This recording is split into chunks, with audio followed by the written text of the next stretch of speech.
Marie-Ange Debon, bonjour. Bonjour. Keolis, votre groupe, c'est le 3e opérateur mondial de transport public. Ce sont des métros, Le deuxième. des trains. Le 2e même, c'est pas ce qui est dit sur votre site internet. Il faut mettre à jour. Alors, Faudra, oui. vous êtes monté en grade. Donc, ce sont des métros, donc des trains, tramways, bus, des cars et même des vélos.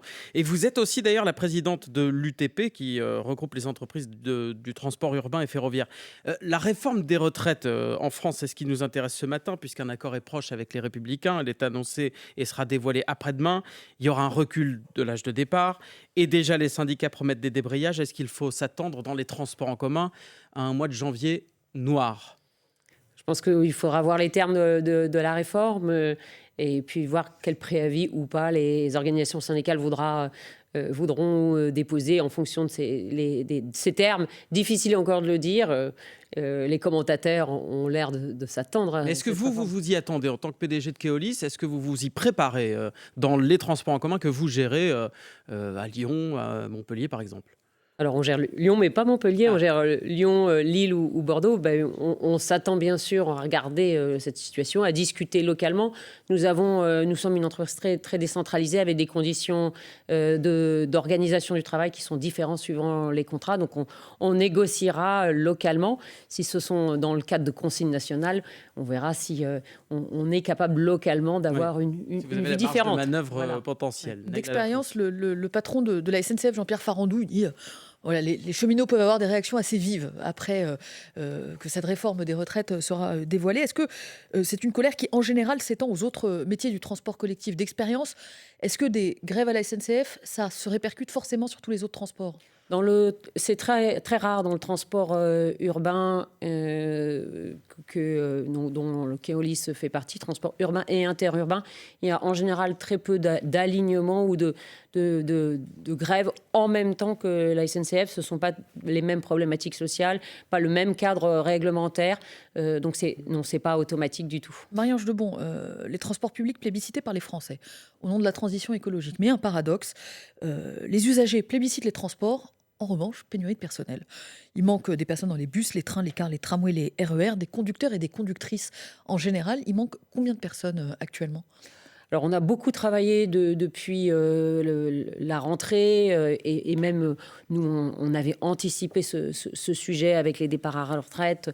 On sait que nous avons une augmentation du taux de l'absentéisme dans beaucoup d'entreprises de transport. Donc, on avait lancé des programmes d'attraction, de recrutement. Donc le problème est de moins en moins important. Lyon, que vous mentionnez, que nous gérons, nous avons eu une augmentation de nos candidatures par semaine multipliée par 3 en 6 mois. Donc, il y a eu un problème ponctuel à la rentrée et depuis, vous nous dites, ça s'est fluidifié. C'est en train de... C'est encore... et je m'excuse auprès des passagers qui parfois ont été impactés. Chez Keolis, probablement peu, mais quand même, nous avons eu aussi été dans certaines villes. Donc, le problème est en train, en effet, d'être résorbé. On a lancé des programmes de cooptation pour pour demander aussi à nos conducteurs s'ils avaient dans leurs entourages des gens qui ne connaissent pas le métier et qui pourraient être intéressés. Nous avons ciblé des publics nouveaux. Nous avons un partenariat avec Défense Mobilité pour la reconversion des militaires. Nous avons Vous allez chercher vraiment les candidats, des femmes, des jeunes, des personnes qui ne pensent pas nécessairement au métier du transport. Et on essaye de mieux faire connaître. Nous avons lancé des campagnes qu'on appelle des campagnes employeurs, à la fois chez Keolis et puis vous mentionniez l'UTP. Et vous avez changé les conditions de travail, les conditions de salaire, par exemple. Il y a une grève, je précise, en ce moment chez Keolis en Isère, justement sur cette question des revenus. Vous avez évolué sur ces questions justement pour essayer d'attirer plus de candidats ? Alors, notre constat est le sujet de la rémunération. Si vous prenez le secteur du transport urbain, on est 30 à 40% au-dessus du SMIC. Donc, le point principal, souvent, c'est le sujet de l'organisation du travail. Donc, on réfléchit toujours, pour l'organisation du travail, à essayer de prendre en compte les contraintes de nos conducteurs, les contraintes de nos collaborateurs, comment on les prend mieux en compte. Parce qu'en effet, pour que vous puissiez venir travailler très tôt à des matinales, il faut qu'à 5 heures du matin, on ait des conducteurs. On travaille le dimanche, 7 jours sur 7. Donc, tous ces éléments de programmation de nos personnels, c'est un des points majeurs d'attente de nos personnels. Et c'est là-dessus sur lequel nos équipes travaillent. Puis, il faut faire connaître mieux le métier, parce que le métier est mal connu. Alors, puisque vous parlez de faire connaître le métier, déjà, il y a une campagne de l'UTP, l'Union des transports publics et ferroviaires, pour recruter plus de 2000 conducteurs et conductrices d'ici au mois de juin. Donc on voit que les besoins restent prégnants. Est-ce que n'importe qui peut taper à la porte d'une entreprise publique et devenir chauffeur de tramway, par exemple, du jour au lendemain? Oui, alors on a lancé une campagne qui Il n'y a pas s'appelle de prérequis? Si, bien sûr, nous formons. Il faut avoir le permis, évidemment, le permis de conduire et puis nous formons surtout. Donc Vous formez au permis, par exemple? Nous formons au permis et nous dire, formons bien sûr à nos matériels, donc à la fois en physique, à la fois aussi nous avons des formations digitales, donc de la simulation, et nous accompagnons. J'allais mentionner là, nous travaillons avec une association qui travaille à l'insertion par le sport. Donc on prend des personnels qui sont éloignés de l'emploi, nous les formons. Par exemple, sur la zone de Poissy, là, nous allons avoir 5 issus, grâce à cette agence pour la réinsertion par le sport, qui vont rentrer comme conducteurs chez nous. Et pareil pour le tram et le métro. Il faut combien de temps pour former un conducteur à peu près? Ça s'étale sur quand même plusieurs semaines, bien sûr. Et puis après, il faut surtout que le permis, nous le recevions d'un point de vue administratif. Il y a des petits retards et les du côté diplômes, de l'État, je crois. Voilà, donc il y a aussi ce travail collectif qu'on essaye de faire avec les ministères concernés. Mais ça veut dire que pour les 2000 conducteurs et conductrices que vous essayez de recruter, si demain, un candidat qui nous écoute peut-être sur France Info vient candidater à Keolis, d'ici juin, il peut être conducteur. C'est possible. Conducteur de tram, conducteur de bus, c'est tout à fait possible. Avec un salaire 30 à 40% au-dessus du SMIC, c'est ce que vous disiez. C'est ça. Donc ça fait à peu près 2 000 euros. Un peu plus de 2 000 euros, oui. Sans compter les primes. Dans certains réseaux, on peut être à 2 300 à l'embauche. Voire 2500, puisqu'on a aussi créé des facteurs d'accélération de l'ancienneté pour attirer dans le métier. Marie-Ange Debon, patronne de Keolis numéro 2 mondial, donc dans les transports publics. Vous restez avec nous. On s'interrompt juste le temps du fil info. 8h40, voici Marie Maheu. En pleine reprise de l'épidémie, la Chine lève la dernière de ses restrictions anti-Covid. Ce dimanche, la quarantaine obligatoire pour les voyageurs étrangers, synonyme de reprise des déplacements pour ses habitants. En réponse, une dizaine de pays, dont la France, impose des tests obligatoires à l'arrivée. Une marche de soutien à la contestation en Iran cet après-midi à Lyon. Hier, le régime a annoncé l'exécution de 2 manifestants accusés d'avoir tué un paramilitaire. La répression du mouvement anti-régime a déjà fait des centaines de morts en plus de 3 mois. Emmanuel Macron a rendu hommage hier aux victimes des attentats de Charlie Hebdo et de l'Hypercacher il y a 8 ans. Sur Twitter, le chef de l'État rappelle les noms des 17 victimes, promettant de ne jamais les oublier. En tennis, nouveau coup dur pour l'Open d'Australie. Après le forfait du numéro 1 mondial, Carlos Alcaraz, et celui de l'américaine Venus Williams, c'est la double championne Naomi Osaka qui se retire à 1 semaine du début de la compétition. France Info. Le 8h30 France Info, Neil Alatrousse, Laurent Sénéchal. Toujours avec Marie-Ange Debon, la patronne de Keolis et numéro 2 mondial donc des transports en commun, mais c'est aussi vous qui opérez certains bus, par exemple en Ile-de-France. Vous avez sûrement vu passer cet appel de certains élus de la France Insoumise pour demander le report de l'ouverture à la concurrence pour les transports en commun en Ile-de-France. Comment vous regardez cette lettre ouverte de ces élus? Je précise d'ailleurs que Clément Beaune, ministre des Transports, a dit: si la région, puisque c'est elle qui a la main, Valérie Pécresse, présidente de région, en fait la demande, nous sommes prêts à décaler cette ouverture à la concurrence à après les Jeux Olympiques de Paris 2024. Je crois qu'il n'y a pas vraiment de lien entre les difficultés actuelles de recrutement et le sujet de la concurrence. L'ouverture à la concurrence, vous le disiez, pour les bus, c'est 2025. Les problèmes et le métro 2040. Donc on sait que la diminution de la fréquence des métros n'a pas de lien avec l'ouverture de la concurrence qui est en 2040. Les problèmes actuels que rencontrent les usagers d'Île-de-France n'ont rien à voir avec l'ouverture à la concurrence. Non, ils sont principalement liés à la difficulté de recrutement. Vous disiez, on est le numéro 2 mondial, donc on fait 7 milliards de chiffre d'affaires environ, légèrement moins. tous nos contrats sont des contrats que nous avons gagnés dans le cadre d'appel à la concurrence. Et y compris évidemment dans certains de la grande couronne parisienne dans lequel nous sommes présents. Donc le problème majeur a été celui du recrutement des conducteurs, du recrutement de certains profils en matière de maintenance. C'est le sujet sur lequel nous devons travailler, recruter, faire mieux connaître les métiers. Donc le report de l'ouverture à la concurrence en Ile-de-France n'est pas forcément opportun, si je comprends. En tout cas, nous sommes évidemment candidats aux appels d'offres, aux premiers appels d'offres qui arrivent. Ouais. Et normalement, l'ouverture de la concurrence pour les premiers bus, c'est 1er janvier 2025. Donc, dans 2 ans, je pense qu'on a largement le temps de s'organiser et de se préparer, de se mobiliser, comme on dit, pour cette ouverture. Marie-Ange Lebon, vous dites régulièrement dans des interviews données à la presse, la transition écologique ne se fera pas sans le transport urbain, ne se fera pas sans un soutien massif au transport public. Est-ce que aujourd'hui, ce soutien, vous l'avez ?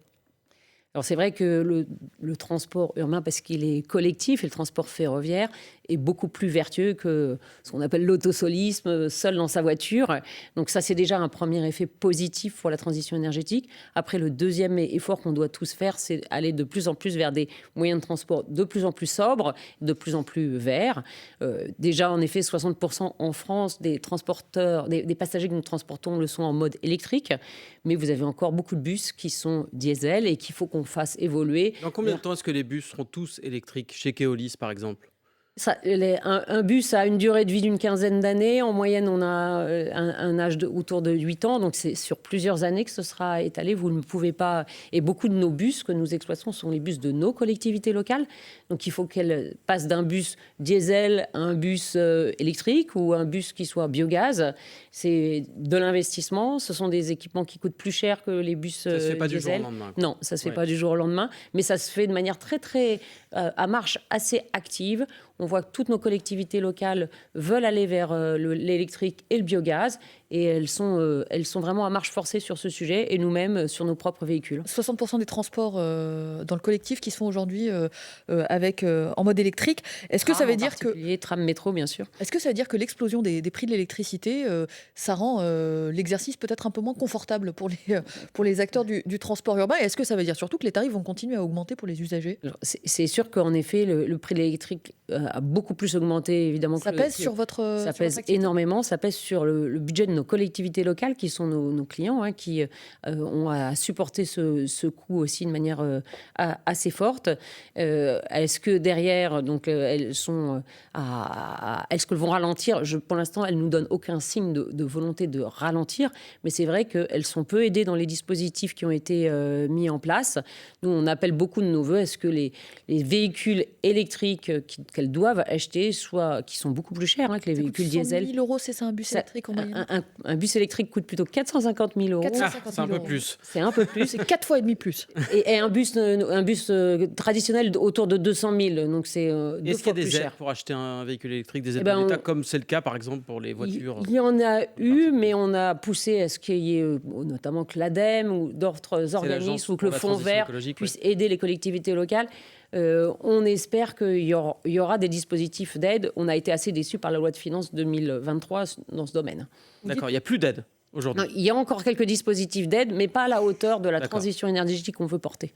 Il y a des annonces qui doivent arriver ce mois-ci du ministre de la Transition écologique, précisément Christophe Béchu. Alors, pas sur l'achat, ou a priori pas de bus électriques, mais plutôt sur le ferroviaire. Chiffré à plusieurs dizaines de milliards, dit Christophe Béchu. Est-ce que vous arrivez à chiffrer le besoin pour le ferroviaire, pour réussir à moderniser le réseau et à équiper en nouvelles rames, peut-être aussi plus respectueuses de l'environnement ? Ce qui est sûr, c'est qu'il y a non seulement les rames, mais il y a aussi les infrastructures. Le métier du ferroviaire est un métier de long terme, et donc plus on travaille à des dispositifs pluriannuels, les problèmes qu'on peut rencontrer aujourd'hui sont des problèmes qui ne sont pas nés en quelques mois. Donc il faut avoir de la programmation pluriannuelle, et il faut en effet renforcer nos infrastructures qui sont un des maillons faibles du ferroviaire. On est en retard là. Notre réseau, il a trop souffert. Oui, on se compare souvent à l'Allemagne. Et en effet, à d'autres pays européens aussi, on a besoin d'investir plus sur la colonne vertébrale du ferroviaire pour faciliter ce développement et ce multi-usage, parce que c'est à la fois le fret, sur lequel on veut pousser, qu'il y ait beaucoup plus de marchandises qui soient transportées en ferroviaire, et bien sûr les passagers. Précisément, vous êtes dans une position assez privilégiée au final pour comparer ce qui se passe à l'échelle mondiale, puisque Keolis est présent dans 13 pays. Je précise que c'est vous aussi qui avez opéré le métro de Doha, je crois, pour la Coupe du Monde. Quand vous comparez à ce que font d'autres pays dans le monde, vous dites la France est en retard. On ne va pas assez vite par rapport à d'autres pays. En tout cas, c'est vrai qu'il y a des pays qui ont décidé de beaucoup investir sur leurs infrastructures. Alors des pays qui, vous mentionnez le Qatar avec Doha, qui le Qatar partait de rien en quelque sorte, alors que nous, c'est notre réseau qui est vieillissant. Il a construit un métro, comme d'ailleurs Dubaï, que nous opérons aussi, qui sont des métros et des trams qui sont devenus très très performants. Et à Doha, on a été capable de transporter jusqu'à 800 000 passagers par jour, alors qu'on en transportait 100 000. Donc c'est vrai qu'il y a eu un effort à la fois entre nous en tant qu'opérateurs et puis le client en tant qu'investisseur. Donc oui, il faut travailler sur le long terme dans le ferroviaire. Vous voyez ce retard quand vous comparez à l'échelle de votre groupe ? Je pense que sur les infrastructures ferroviaires, on a besoin beaucoup plus d'investir. C'est pour ça que, comme vous le disiez, nous parlons de milliards. Oui, ça se traduit par des retards pour les usagers aujourd'hui. C'est-à-dire, comme le réseau vieillissant, les rames parfois ne passent pas. C'est ça, la maintenance limite la capacité de souplesse et de fonctionnement du réseau. Une dernière chose, Emmanuel Macron a annoncé sa volonté que se développe un peu partout en France des RER comme il en existe en Ile-de-France. Strasbourg d'ailleurs et la région Alsace a commencé à le mettre en œuvre. Est-ce que Keolis pourrait se positionner sur certains projets d'RER dans des grandes villes de région ? Oui, bien sûr. Et lesquels ?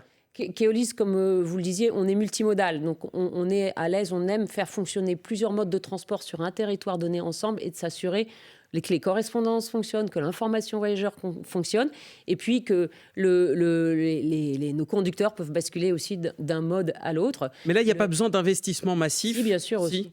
Il y a à la fois besoin de faire construire des rails. Il y a à la fois des matériels roulants, il y a parfois des tronçons d'infrastructures, et puis il faut faire fonctionner aussi des collectivités locales qui n'ont pas toujours les mêmes compétences, parce que parfois vous êtes dans la région, parfois vous êtes dans l'agglomération. Donc il y a un gros travail collectif de mettre autour de la table, c'est un des enjeux sur le RER métropolitain, c'est faire fonctionner un réseau qui va vers les périphéries, vers les territoires plus excentrés et les cœurs de ville, et les faire fonctionner. Et c'est un de nos savoir-faire chez Keolis, c'est ce sur quoi nous essayons de travailler le plus dans les villes où nous sommes présents. Mais là encore, malgré la volonté politique, ça va prendre un peu de temps pour que ça se mette en place, si je vous suis. Le temps du transport est un temps long, même si au quotidien, on peut être beaucoup plus dans l'agilité, dans l'efficacité. Marie-Ange Debon, merci beaucoup, présidente du directoire du groupe Keolis, numéro 2 mondial donc des transports publics.